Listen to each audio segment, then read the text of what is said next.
Mi esposo llevó a su amante al hospital donde yo daba a luz y dijo que el bebé no era suyo, antes de abandonarme. Me llamo Carla Ramírez, tengo 32 años y vivo en Oaxaca. La ciudad es calurosa, árida, hermosa de una manera áspera. Es fácil perderse en sus calles de piedras desgastadas y en las promesas que nunca se cumplen.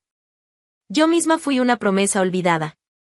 Especialmente por Fernando Aguilar, el hombre con quien me casé hace 8 años, y con quien he compartido, desde entonces, un silencio cada vez más afilado. Al principio, Fernando era diferente. Uno de esos hombres que apoyan la barbilla en tu hombro mientras cocinas solo para decir que aman tu olor. Era intenso, sí, pero al comienzo, esa intensidad parecía amor. El tipo de amor que consume, que te hace sentir elegida. Le creí a él, creí en nosotros. Solo que demasiada intensidad también asfixia. Y con el tiempo, las declaraciones se volvieron vigilancia. Todo empezó de a poco. Un comentario por aquí, una pregunta insinuante por allá. ¿Te tardaste en el mercado? ¿A quién mirabas en la calle? Ese labial es nuevo, ¿verdad? Era celos, claro. Pero él decía que era cuidado, que era miedo a perderme. Yo intenté comprender. Intenté hablar. Intenté esperar. Pero el tiempo no cura lo que la desconfianza pudre. Fernando se fue convirtiendo en otro hombre. Alguien que me miraba como si yo fuera una amenaza. Revisaba mis mensajes, quería saber con quién hablaba, cómo me vestía. Un día me preguntó por qué le sonreía tanto al vecino. Otro día, dijo que ya no necesitaba trabajar, que él podía con todo. Sonó protector. Después entendí que era control. La casa se volvió una prisión. Las palabras de cariño que antes eran tantas desaparecieron como hojas secas al viento. ¿Y las sonrisas? Esas se volvieron recuerdo. Empecé a caminar en silencio, como quien pisa vidrios rotos. Cada paso, cada respiración, parecía motivo de juicio. Y aún así, no me fui. ¿Por qué? Porque había una chispa. Pequeña, casi apagada. Pero aún estaba. Dormía pensando que, tal vez, esa rabia suya era solo una fase. Que si aguantaba un poco más, si hacía todo bien, él recordaría lo que habíamos sido. Tuvimos momentos buenos, ¿no? Eso me repetía, como una oración para no enloquecer. Y entonces, de repente, una esperanza real. Un atraso. Un malestar. Una prueba. Estaba embarazada. Recuerdo el momento con nitidez. El baño sofocante, el sonido del ventilador girando sin fuerza, y yo ahí parada con ese palito en la mano, leyendo y releyendo las 2 líneas. Reí, lloré, me apoyé en la pared y dejé que mi cuerpo se deslizara hasta el suelo. Era mi hijo. Nuestro hijo. Ahí, en ese suelo frío, nació un nuevo sueño. No solo el bebé, sino la idea de que tal vez su llegada era lo que necesitábamos para reencontrar el camino. Pensé, él va a cambiar. Va a ver al bebé y recordar el amor. Tal vez un hijo toque donde ya nada más alcanza. Parece ingenuo, ¿no? Pero no hay mujer enamorada que no sea un poco tonta. Pasé días imaginando la conversación. Yo lo diría con calma, dulcemente. Y él, tal vez se emocionaría. Quizás me abrazaría. No esperaba fuegos artificiales, ni lágrimas, solo una chispa. Una mínima señal que me dijera que aún quedaba algo ahí. Mientras tanto, él seguía igual. Frío. Callado. Desconfiado de todo. Yo cocinaba y él no comentaba. Intentaba besarlo y él giraba el rostro. Aún así, guardé el secreto por días, como si fuera demasiado frágil para entregarlo de cualquier manera. Hablaba con el bebé en voz baja por las noches, acostada de lado, la mano sobre el vientre aún plano. Prometía amor, protección. Y decía, tu papá te va a amar. Solo necesita tiempo.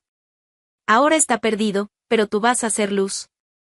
Recuerdo exactamente la mañana en que decidí contárselo a Fernando. La cocina aún olía a café amargo, de ese que le gustaba tomar en silencio, como si cada sorbo fuera más importante que mi presencia.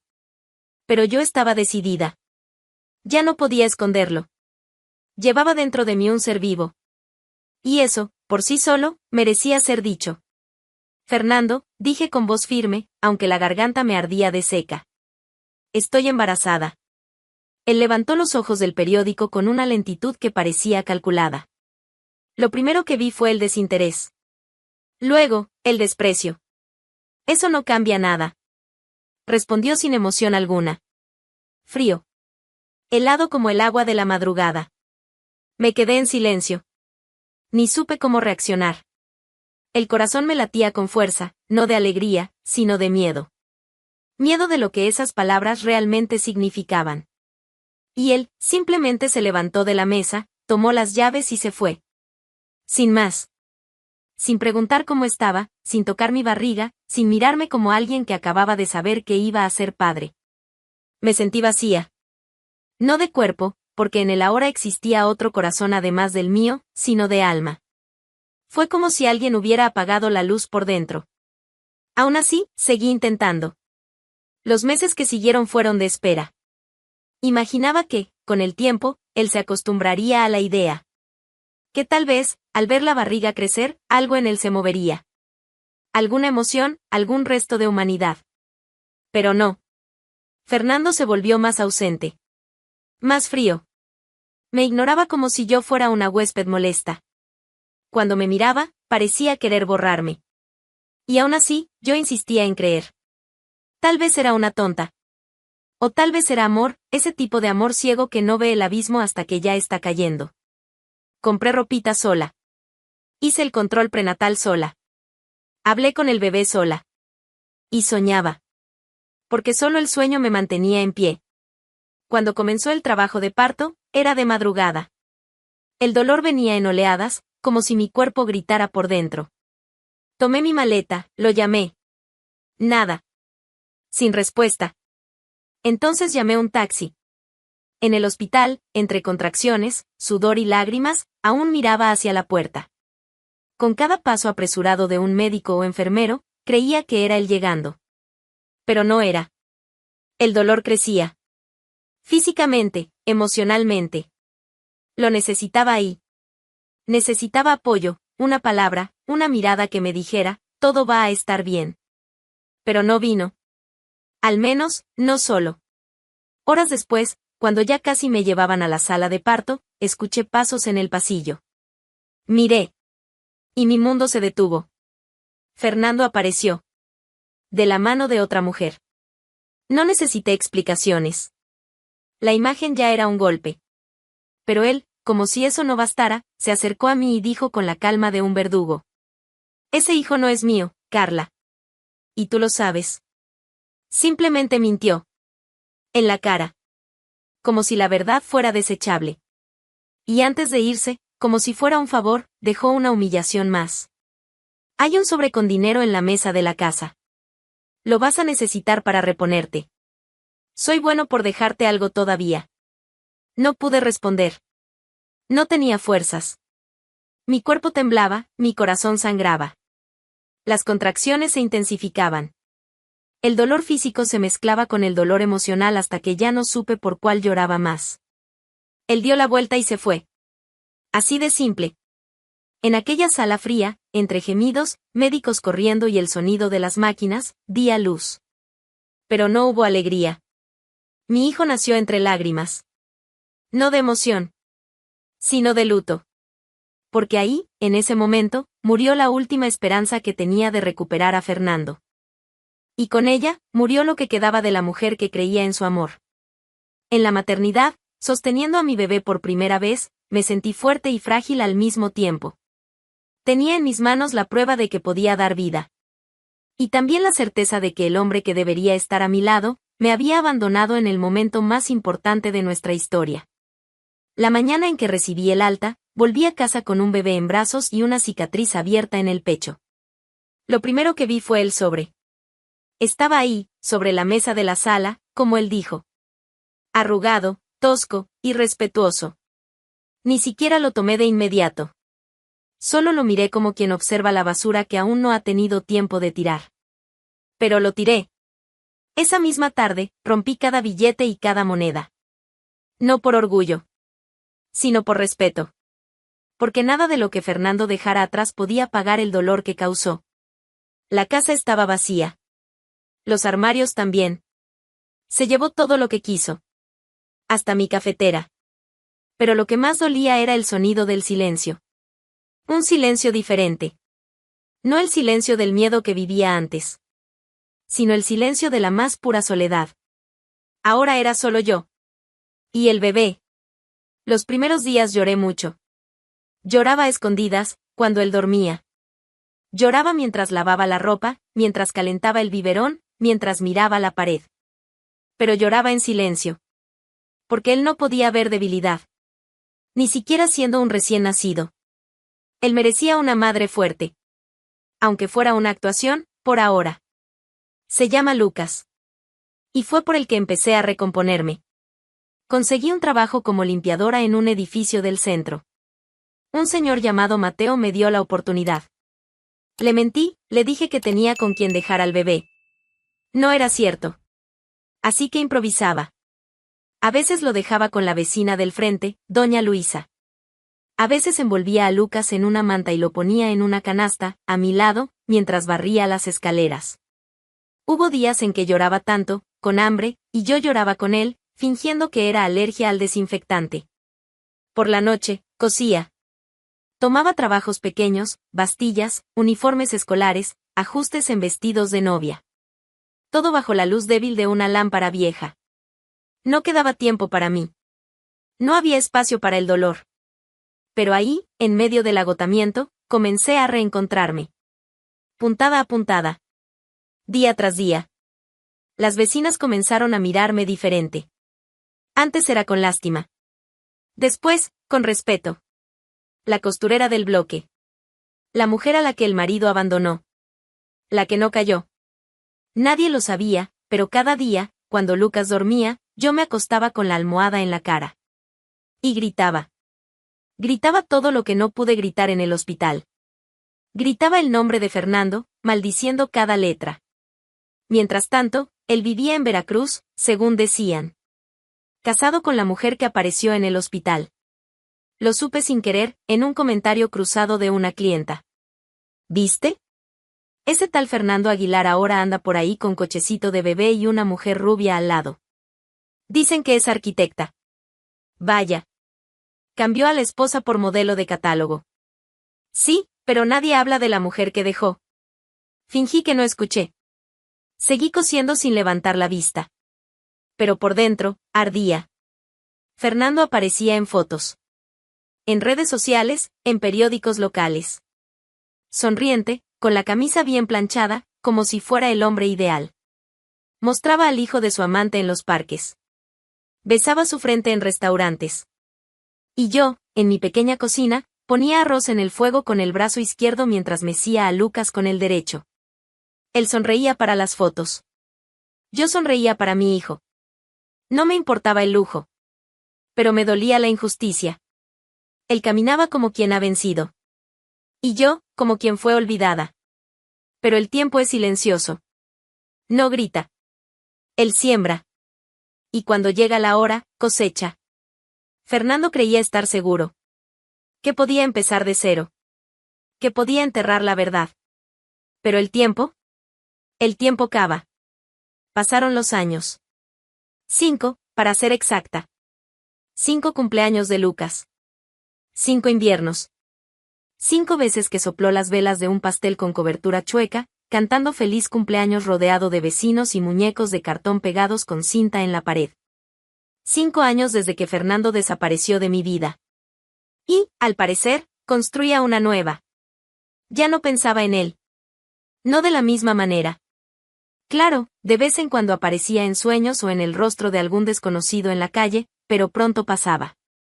Lucas crecía con mi apellido. Nunca preguntó por su padre. Y yo no tuve que mentir. Simplemente no conté. Era un niño alegre, cariñoso, de esos que tienen el don de convertir cualquier rincón de la casa en un mundo imaginario. Mientras tanto, en Veracruz, la vida de Fernando parecía seguir en el automático de la apariencia. La nueva esposa, la tal arquitecta, era bonita, elegante y aparentemente sabía mantener bien la pose de familia feliz. Las fotos que vi por casualidad mostraban a su hijo, o al menos al niño que Fernando decía que era suyo, siempre de la mano, siempre sonriente, siempre perfectamente encuadrado en el retrato de la perfección fingida. Pero como todo lo que es mentira, en algún momento se rompe. Poco a poco, Fernando empezó a notar lo que no quería ver. El niño crecía. Y con el crecimiento, venían preguntas. Comparaciones. Lo miraba y no se reconocía. Ni en los ojos, ni en los gestos. Ningún parecido. Ni un solo rasgo. Ningún eco de sí mismo. Eso comenzó a incomodarlo. La duda se volvió molestia. Y la molestia, desconfianza. Al principio, intentó ignorarlo. Se decía a sí mismo que la genética era impredecible, que tal vez el niño se parecía a los abuelos. Pero su cabeza ya era un campo de batalla. La misma cabeza que un día me acusó, ahora lo acorralaba a él. Las discusiones con su esposa comenzaron siendo pequeñas. Insinuaciones disfrazadas de preguntas. ¿Tú tenías a alguien antes que yo? El padre de él, soy realmente yo, ¿no? ¿Estás segura de que no hay algo que deba saber? La mujer negaba, por supuesto. Con firmeza, con desprecio. Le devolvía la culpa. ¿Ahora estás paranoico? ¿Vas a hacerle prueba de ADN al perro también? Estás repitiendo lo que hiciste con la otra, con Carla. Siempre creyendo que te están engañando. Fue ahí cuando él entendió en lo que se había convertido. Las palabras de ella le dolieron más de lo que quería admitir. Porque tenía razón. Era el mismo ciclo. La misma obsesión. La misma duda enferma que él arrojó sobre mí, ahora lo ahogaba a él. Pero esta vez, había una diferencia. Ahora, él era la víctima. Y no tardó en explotar la verdad. Una noche, después de una discusión más, le arrancó la confesión. Ella estaba cansada. Irritada. Y probablemente también cargaba su propia culpa desde hacía demasiado. ¿De verdad quieres saber?, dijo ella, firme. Sí. Te engañé. Fue al principio. Antes de que te mudaras aquí. Pensé que nunca me iba a embarazar, pero pasó. Fernando guardó silencio. Solo sintió todo derrumbarse por dentro. Se hizo la prueba.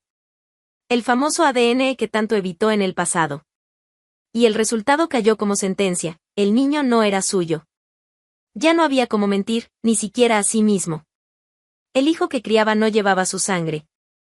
La mujer que defendía lo había engañado desde el principio.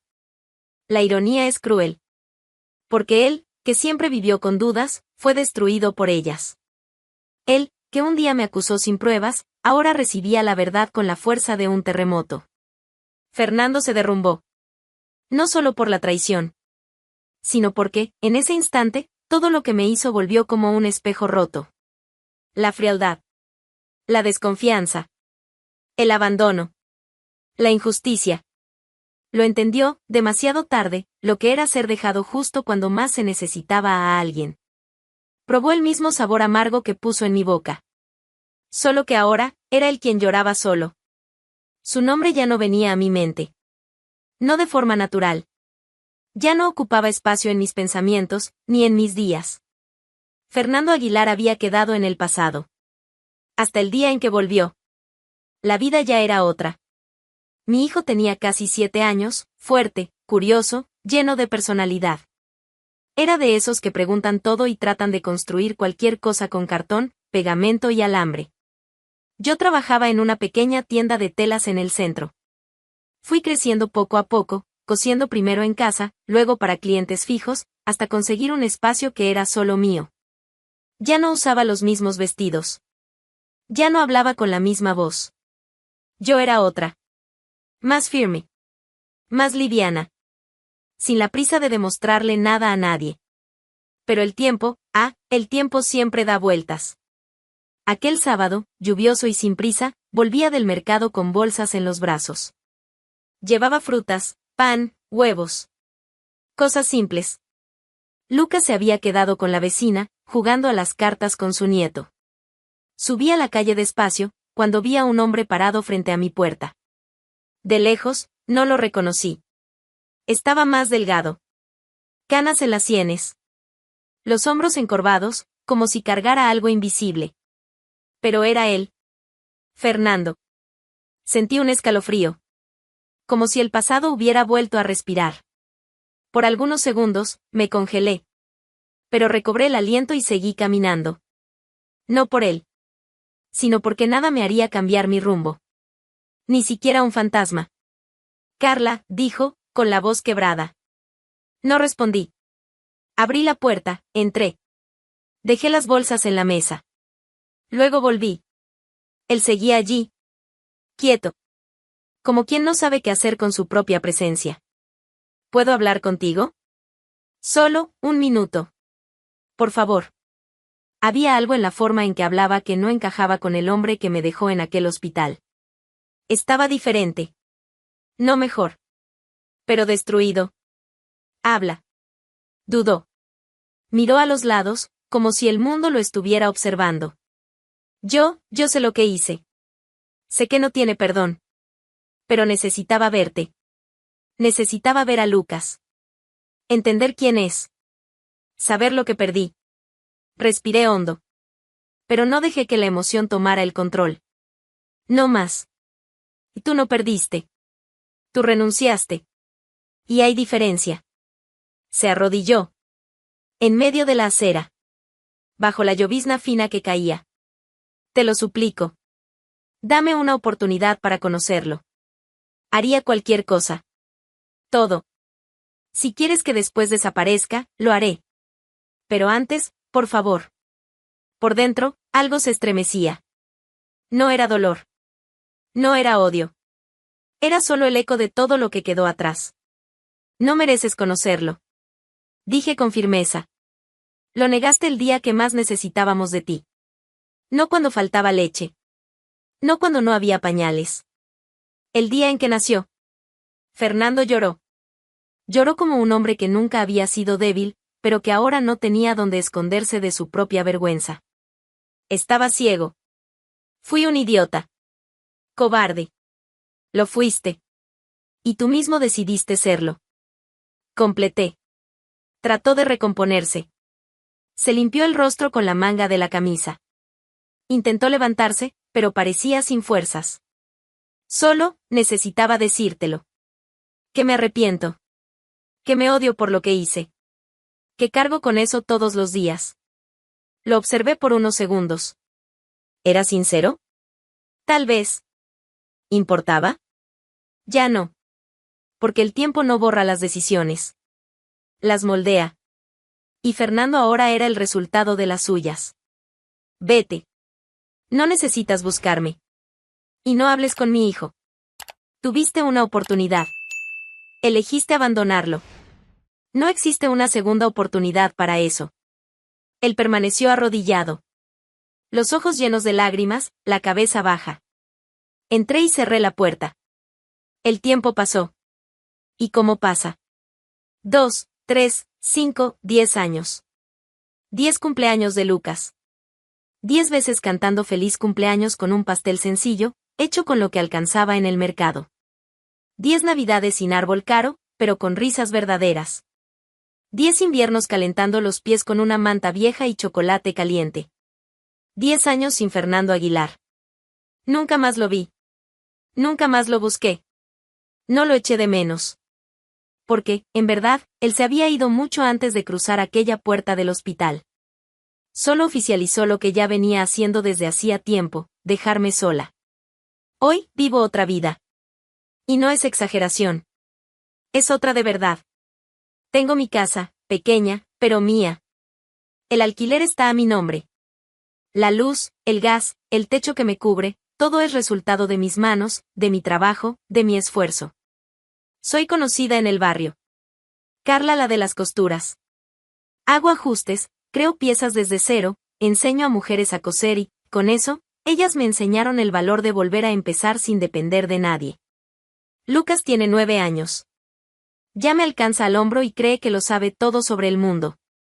Habla de ciencia con la boca llena de pan y sueña con ser ingeniero, o astronauta, depende del día. Creció rodeado de amor. De afecto. De límites justos. Nunca necesitó un padre.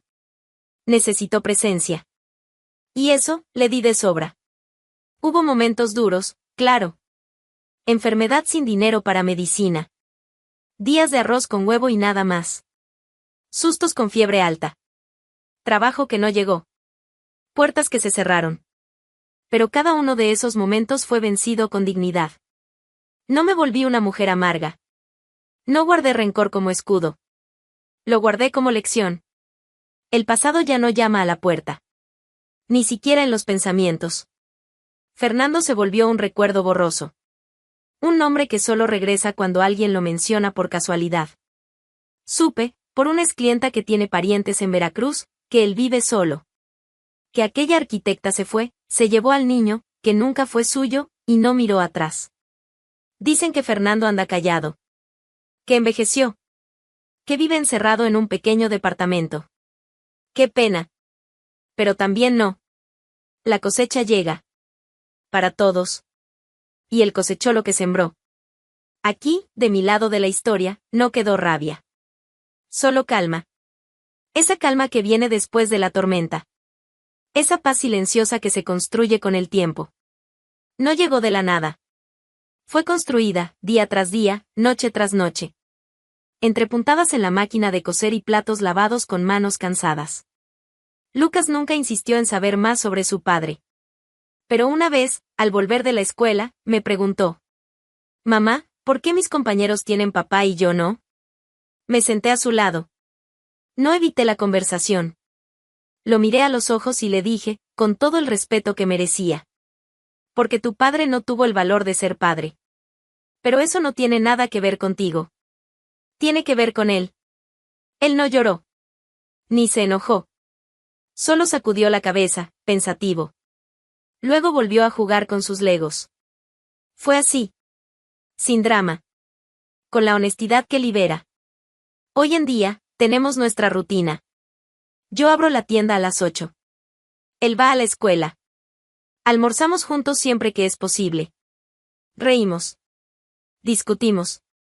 Hacemos las compras los sábados. Vemos películas juntos. Es una vida común. Y en ella habita la felicidad. Lo que Fernando destruyó, yo lo reconstruí con fuerza. Con manos callosas, pero con el alma entera. No necesité probar nada para él. Ni para nadie. Solo para mí misma. Y lo probé. No quiero revancha. Ni un mira lo que perdiste. Lo que él perdió nunca fue mi papel recordárselo. Porque el tiempo es el único espejo verdadero.